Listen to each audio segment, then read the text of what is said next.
Salut mes petits gourmets, aujourd'hui dans Pop Life, j'espère que vous n'avez pas trop la dalle parce que la vidéo qui va suivre est une invitation à une vie de luxure gustative, d'excès de dégustation, le tout sur fond d'un univers qu'on adore, celui de Dragon Ball.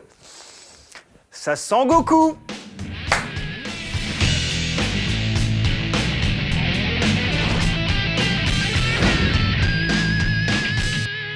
Laissez-moi vous présenter Thibaut Villanova. En plus d'avoir un chouette nom de famille, il a également un chouette pseudo, Gastronogeek. Pourquoi c'est un chouette pseudo?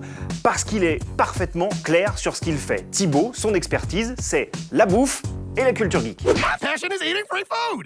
Cette expertise de la succulence pop, Thibaut Villanova l'a mise en pratique à plusieurs reprises dans ses ouvrages Gastronogeek, le livre des potions, l'ouvrage Star Wars La Cantina, avec des extraits inspirés de... Expendables? Non, mais non, Star Wars, oui.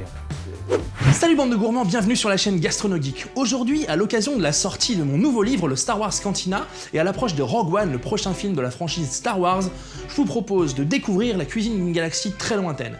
C'est la raison pour laquelle on va se faire un petit lait bleu. J'espère que vous avez réparé l'hyperpropulsion, on est parti pour la bordure extérieure. Son nouveau bouquin sort le 2 octobre chez Glénat et cette fois-ci c'est totalement consacré à des recettes du manga aux 240 millions de tomes vendus dans le monde, au dessin animé culte de plusieurs générations, Dragon Ball, où la bouffe a toujours occupé une place centrale, jusque dans les noms des personnages, en majorité inspirés de fruits et légumes.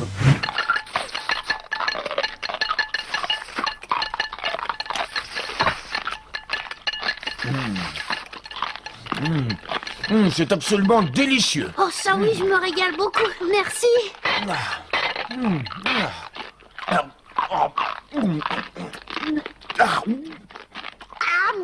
Vous avez toujours rêvé de vous cuisiner un festin digne des plus grands Super Saiyans? Dans ces 170 pages pleines de photos, d'illustrations et d'anecdotes culinaires sur l'univers de Dragon Ball, vous apprendrez à réaliser 37 recettes, dont la soupe de légumes de Tortue Géniale, le bento made in Planet Namek, les nuages sacrés de Sangoku ou le poisson grillé façon Yajirobe. Par contre, je suis deg, Thibaut ne révèle pas le lieu où l'on cultive les haricots magiques.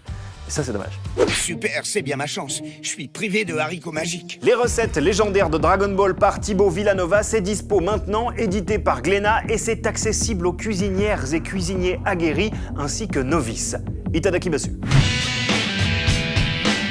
Aujourd'hui, dans le Rewind de Pop Life, on parle de bouffe. Ou plutôt de scènes de bouffe. L'une des meilleures de l'histoire du cinéma dans Les Affranchis, quand Martin Scorsese faisait tourner sa mère aux côtés de Robert De Niro, Ray Liotta et Joe Pesci.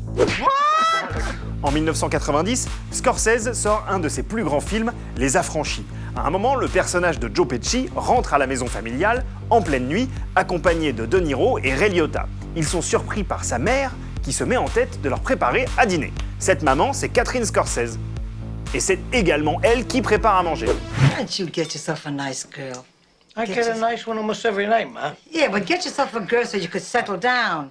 That's what I I mean. settle down almost every night, but then in the morning I'm free. I love you. I want to be with you. Le passage que vous venez de voir, comme presque tout le reste de la scène, c'est de l'improvisation totale, du pur Scorsese. Catherine Scorsese est décédée en 1997 après une courte mais savoureuse apparition dans Casino. La famille a toujours été un thème privilégié de Martin Scorsese. Faire tourner sa mère, finalement, c'est complètement dans la logique de son cinéma qui décortique l'intimité des gangsters jusque dans leur cercle familial.